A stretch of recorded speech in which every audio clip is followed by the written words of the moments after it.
भोंदू अशोक खरात सोबतचे आर्थिक व्यवहार उपजिल्हाधिकारी अभिजित भांडेंना भोले। अभिजित भांडेंच्या निलंबनाचे महसूल मंत्री बावनकुळेंचे आदेश।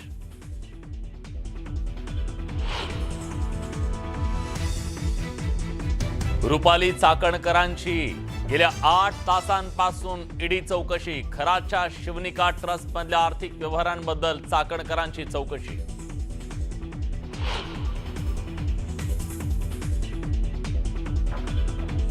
शरद पवारांकडून मोदींच्या आवाहनाचं समर्थन, मात्र फडणवीसांना टोले।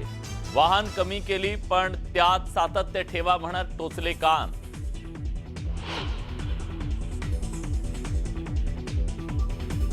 मुख्यमंत्र्यांची राहुल गांधींबद्दलची भाषा अयोग्य।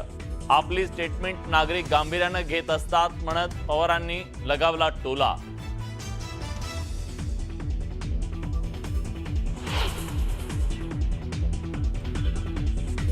पंतप्रधान मोदींच्या आवाहनानंतरही उपमुख्यमंत्री सुनेत्रा पवारांचा चार्टर्ड विमानानं प्रवास। मुंबई ते पुणे प्रवास केल्यानं चर्चांना उधाण।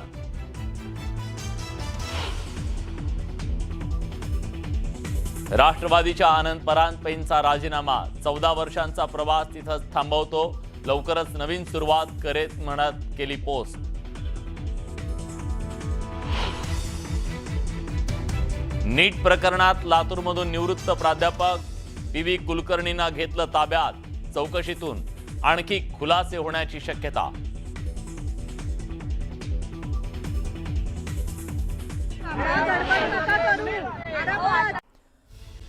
बातमी मोठी आहे। उपजिल्हाधिकारी अभिजित भांडेला खरात प्रकरण भोवलंय आणि भोंदू खरात बाबासोबतचे आर्थिक व्यवहार आता भांडेच्या अंगलट आल्याचं पाहायला मिळत आहे। महसूल मंत्री चंद्रशेखर बावनकुळे यांच्याकडनं भांडेच्या निलंबनाचे आदेश आता पाठवले गेलेत। न्यूज 18 मराठीला खात्रीलायक सूत्रांची माहिती मिळतेय। अगदी खात्रीलायक सूत्रांकडनं ही माहिती मिळालेली आहे। खरात संबंधी अपडेट आपण पाहतोय। आपल्यासोबत तुषार रुपनवार जोडले गेलेले आहेत। तुषार, आपण पाहतोय की अभिजित भांडेला हे खरात प्रकरण चांगलंच भोवल्याचं पाहायला मिळत आहे। नक्कीच आपण पाहिलं असेल तर अभिजित भांडे उपजिल्हाधिकारी यांनी भोंदू अशोक खरात याच्यासोबत जवळपास 143 वेळा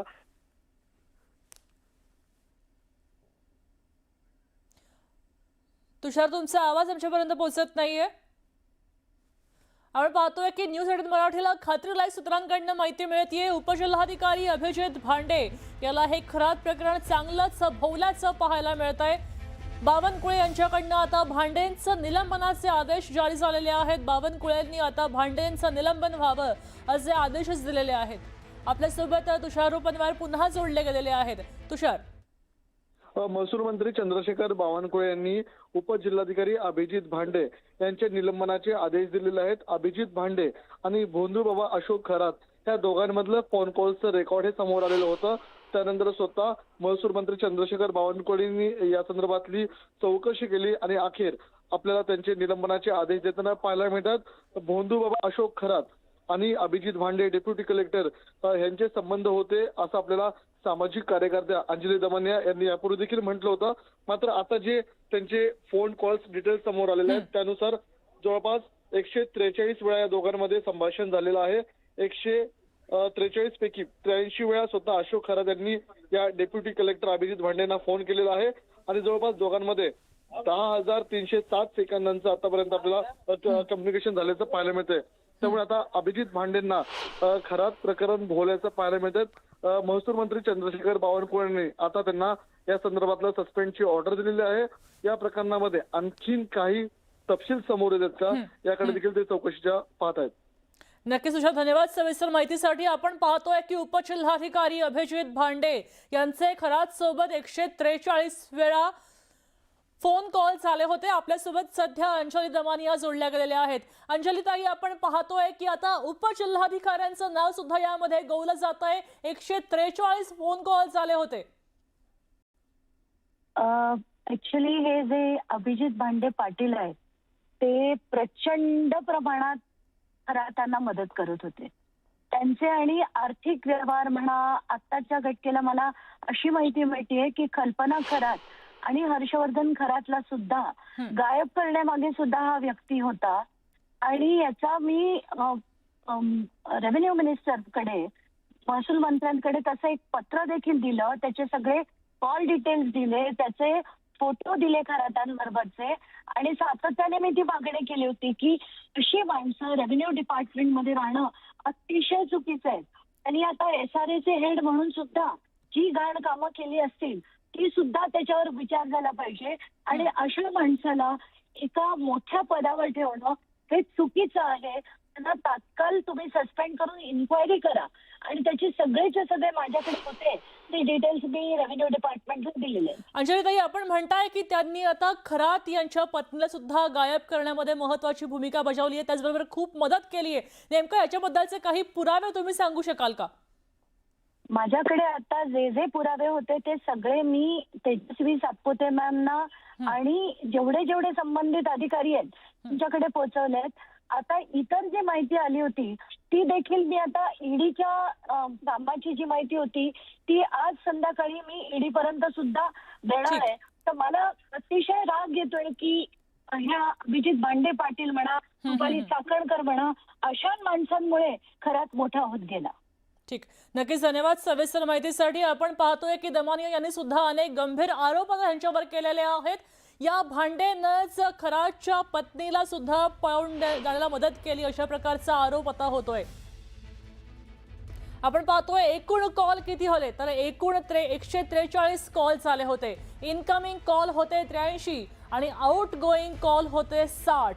खरात सोबतचे फोन कॉल्स आपण पाहतोय 4 मार्च 2025 पासून 15 मार्च 2024 मध्येच एवढे कॉल झालेत. साधारणपणे 2 तास 9 मिनिटं दोघांमध्ये चर्चा झाल्याचं कळत आहे. 2 तासामध्ये त्यांनी नेमकं काय बोललं. त्याचबरोबर 7 ऑगस्ट 2025 ला सगळ्यात जास्त तब्बल 11 मिनिटांचा हा फोन झाला होता. 143 फोन झाले एकाच महिन्यामध्ये. 143 फोन झाले. 2 तासापेक्षा जास्त वेळ बोललं गेलं. इनकमिंग कॉल होते 83, म्हणजे खरातनं या भांड्याला 83 कॉल केले आणि उर्वरित 60 या भांडेनं खरातला केले. ब्रेकनंतर बातमी मोठी आहे. आता 8 तासांपासून रुपाली चाकणकरांची ईडी चौकशी सुरू झाली आहे. खरात सोबतच्या आर्थिक व्यवहाराबाबत ही चौकशी आहे असं बोललं जात आहे. रुपाली चाकणकर आणि त्यांच्यासोबत त्यांच्या बहीण सुद्धा काल आलेल्या माहितीनुसार कामाख्या देवीच्या दर्शनाच्या वेळी खरात सोबत 3 दिवस होत्या हे समोर आलं. आणि त्यानंतर आता पुन्हा रुपाली चाकणकरांची चौकशी सुरू आहे. यावेळी ही चौकशी ईडी मार्फत केली जाते. कोणत्याही प्रकारचे आर्थिक व्यवहार, आर्थिक गैरव्यवहार यांच्यामध्ये चाकणकरांचा हात आहे का, त्यांचं सुद्धा नाव गौलं जात आहे का, आणि या प्रकरणाची गेल्या 8 तासांपासून ही चौकशी सुरू आहे. आपण पाहतोय ईडीनं आता रुपाली चाकणकरांची चौकशी करायला सुरुवात केली. आपल्यासोबत प्रणाली कापसे जोडल्या गेल्यात. प्रणाली, आपण पाहतोय की चाकणकरांची ईडीनं चौकशी सुरू केली आहे. 8 तास चौकशी सुरू झाली आहे. अगदी खरं, आज रुपाली चाकणकर यांना नोटीस बजावण्यात आलेली होती. सकाळी 10:30च्या सुमारास त्यांची ईडी ऑफिसमध्ये नोंद, जे रजिस्टर असतं बाहेर, त्याच्यामध्ये करण्यात आलेली आहे. आणि आता 8 तास होऊन गेलेले, अजून तरी रुपाली चाकणकर बाहेर आलेल्या नाही.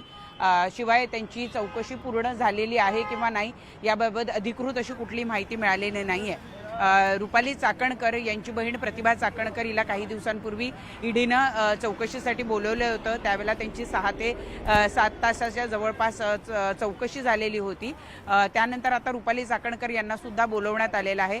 अशोक खरात, भोंदू अशोक खरात याचे जे काही आर्थिक गैरव्यवहार प्रकरण आहे त्या प्रकरणामध्ये प्रतिभा चाकणकर यांच्या नंबरवरनं काही SMS गेलेले होते. त्या आर्थिक संदर्भातले SMS आहेत म्हणून प्रतिभा चाकणकर यांची चौकशी करण्यात आलेली होती. आता त्याच आर्थिक गैरव्यवहार प्रकरणामध्ये रुपाली चाकणकर जे आहे त्यांचा काही संबंध आहे का, त्यांच्या फोनवरनं असे काही मेसेजेस किंवा असे काही त्यांच्या नावे असे काही बनावट खाती तयार करण्यात आलेली होती का, याच्या संदर्भामध्ये आज त्यांची विचारपूस किंवा चौकशी केली जाणार आहे.